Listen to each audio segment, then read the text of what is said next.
बात करेंगे उसके बारे में। लेकिन उससे पहले अगर आपने अभी तक चैनल को सब्सक्राइब नहीं किया है तो प्लीज़ अभी इसे सब्सक्राइब कर लीजिए, क्योंकि आगे भी बहुत सारे वीडियोस हैं जो आपको काफ़ी ज़्यादा हेल्प करेंगे।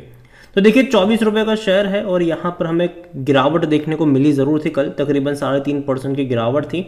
अगर हम एक महीने में देखें तो एक ही झटके में बड़ी तेज़ी आई थी, फिर गिरावट आई, फिर एक बड़ी तेज़ी आई और पिछले 3 ट्रेडिंग सेशन से लगातार यहाँ पर गिरावट जो है वो बनती हुई नज़र आ रही है।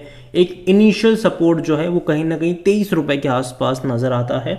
उसके बाद अगर आप एक साल का ग्राफ देख लो तो 40% की तेज़ी है, शानदार तेज़ी आई थी। बीच में इसने पैसा डबल भी करके दिया था। 16 से 32 रुपये का सफ़र बहुत ही कम टाइम में इसने तय किया था। बाद में एक बड़े मेजर फॉल से गुजरा जब गोल्डमैन सैच ने यहाँ पर सेल कॉल जनरेट किया था और 16 रुपये का टारगेट दिया था। तेज़ी आई यहाँ पर, और एक्चुअली में जब तेज़ी यहाँ पर जो आई थी वो इनके जब रिजल्ट्स आए थे मार्च क्वार्टर के, तब तेज़ी आई थी। यहाँ पर एक दिन की तेज़ी थी, सिर्फ 5% की तेज़ी नतीजे के अगले दिन देखने को मिली, मतलब यहाँ पर मिली ज़रूर थी। लेकिन उसी टाइम पर ICICI सिक्योरिटीज़ ने यहाँ पर सेल कॉल जनरेट किया था और 20 रुपये का टारगेट दिया था। तो जाहिर सी बात है फिर से गिरता हुआ नजर आया और अब धीरे धीरे ऊपर जा रहा है और अब इसके रिजल्ट्स आ चुके हैं और इस नतीजे के ऊपर मंडे को इसका फ्यूचर डिपेंड करेगा। मतलब मंडे को ये इस नतीजे के आधार पर आपको ट्रेड करता हुआ नज़र आ सकता है।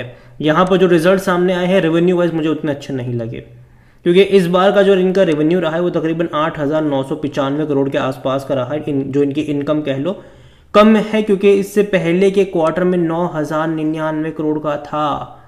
मतलब 100 करोड़ का रेवेन्यू कम कमाया है इस बार इन्होंने।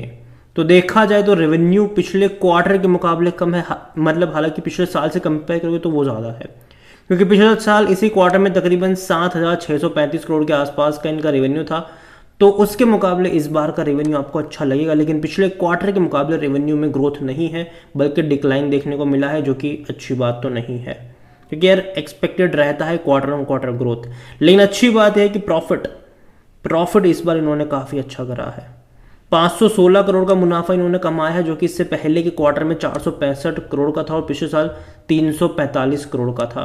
तो देखा जाए यहाँ पर तो इनका जो प्रॉफिट है वो काफ़ी अच्छा है पिछले साल के मुकाबले भी, पिछले क्वार्टर के मुकाबले। तो प्रॉफिट वाइज मुझे इनका नंबर्स काफ़ी अच्छा लगा। मार्जिन में डेफिनेटली यहाँ पर इंप्रूवमेंट आ रहे हैं, जो कि अगेन एक अच्छी बात है। तो उम्मीद करते हैं कि आने वाले क्वार्टरों में इनके प्रॉफिट में और तेज़ी है। लेकिन हाँ, जो इनकम है, जो रेवेन्यू है, वहाँ पर ग्रोथ नहीं है, वहाँ पर ग्रोथ आनी चाहिए थी इस क्वार्टर में। तो जो नंबर्स मेरे हिसाब से है वो 50-50 वाले हैं, मतलब प्रॉफिट वाइज बहुत अच्छे हैं, रेवेन्यू वाइज कोई उतने अच्छे नहीं है यहाँ पर।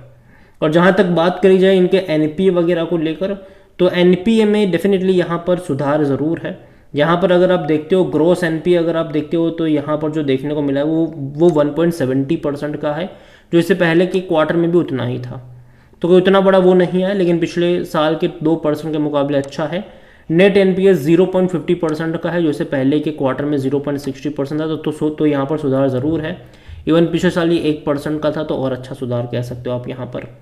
तो पिछले साल के मुकाबले डेफिनेटली यहाँ पर NPA में थोड़ा बहुत सुधार यहाँ पर ज़रूर आया है, लेकिन रिजल्ट जो आए हैं मेरे हिसाब से वो ठीक ठाक है। रेवेन्यू वाइज उतने अच्छे नहीं है, प्रॉफिट वाइज काफ़ी अच्छे है ये। और जहाँ तक वॉल्यूम्स की बात करें, देखो बड़ी क्वांटिटी में ट्रेडिंग हर रोज़ हो रही है। 16.5 करोड़ से भी ज़्यादा के शेयर्स यहाँ पर ट्रेड होते नजर आए थे। इतना ही नहीं, कंपनी को लेकर अगर हम बात करने जाए तो according to money control user 100% लोग कह रहे खरीदारी करो, बेचने की बात कोई भी नहीं कर रहा है।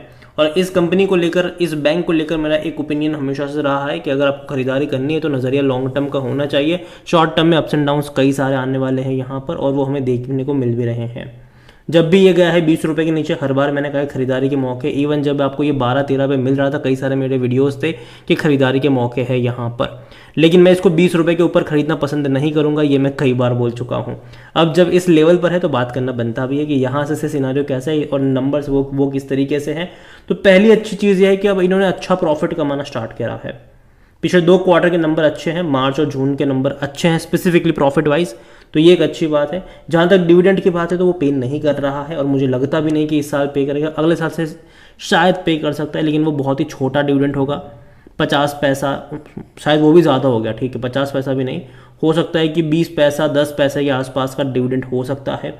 क्योंकि जब से यहाँ पर क्राइसिस आया था, इन्होंने काफ़ी हद तक अगर आप देखोगे तो शेयर की बहुत ही ज़्यादा डंपिंग करी हुई है।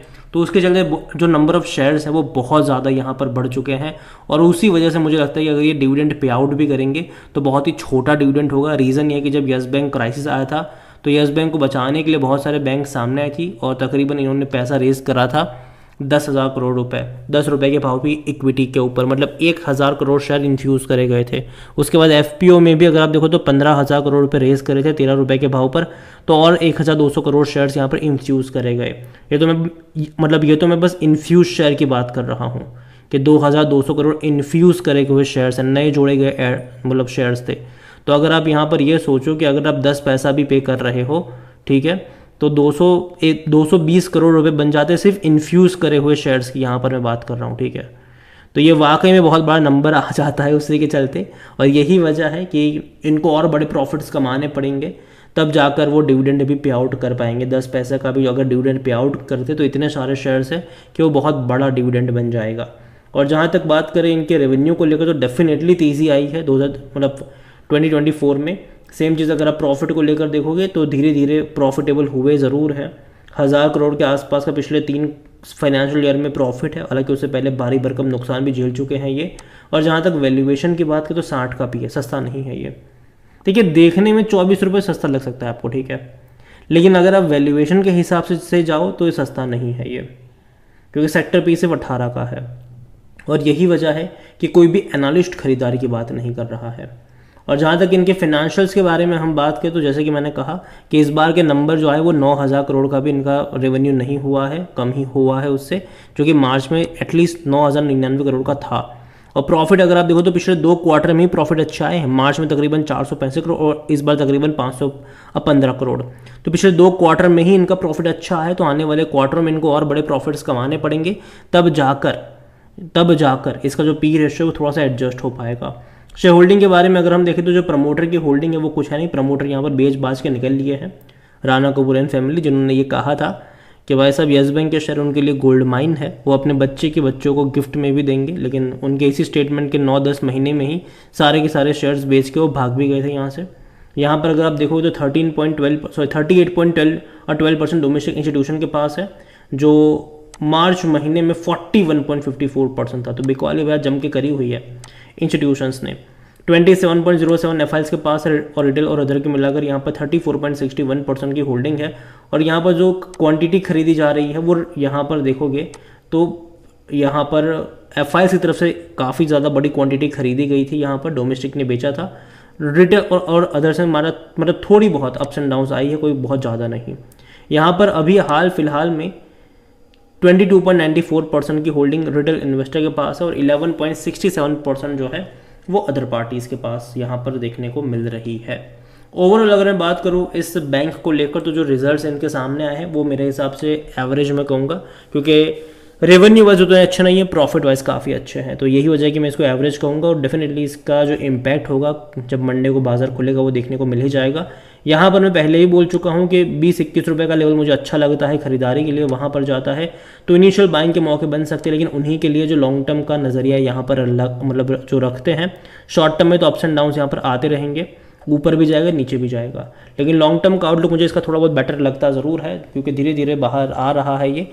बस खबरों का जो असर है वो बहुत ज़्यादा देखने को मिलने वाला है, क्योंकि बीच बीच में खबर आती है कि भैया यहाँ पर बिकवाली होने वाली है, एसबीआई बेच रहा है, एसबीआई एग्जिट कर रहा है, ये कई सारी खबरें आ रही है, ठीक है। तो देखते हैं कि वो उसका क्या आउटकम निकल कर आता है, लेकिन अभी के लिए तो मैं इतना ही कहूँगा कि अगर मैं खबरों को साइड में रखूँ तो मैं मान के चल रहा हूँ कि थोड़ी बहुत धीरे धीरे ऊपर जाएगा, लेकिन हाँ अभी नहीं मौके हैं। मुझे लगता है कि 20-21 रुपये के लेवल पर आपकी नज़र होनी चाहिए, और बीच बीच में खबर आती रहेगी कौन खरीद रहा कौन बेच रहा, लेकिन मुझे लगता नहीं कि बहुत बड़ी क्वांटिटी में कोई मेजर प्लेयर यहाँ पर एंट्री करेगा, ऐसा मेरा मानना है, ठीक है। बाकी मर्जी आपकी है, अगेन ये मेरा पर्सनल ओपिनियन है, कोई भी इन्वेस्टमेंट एडवाइस नहीं। वीडियो को यहीं पे एंड करता हूँ, पसंद आया हो तो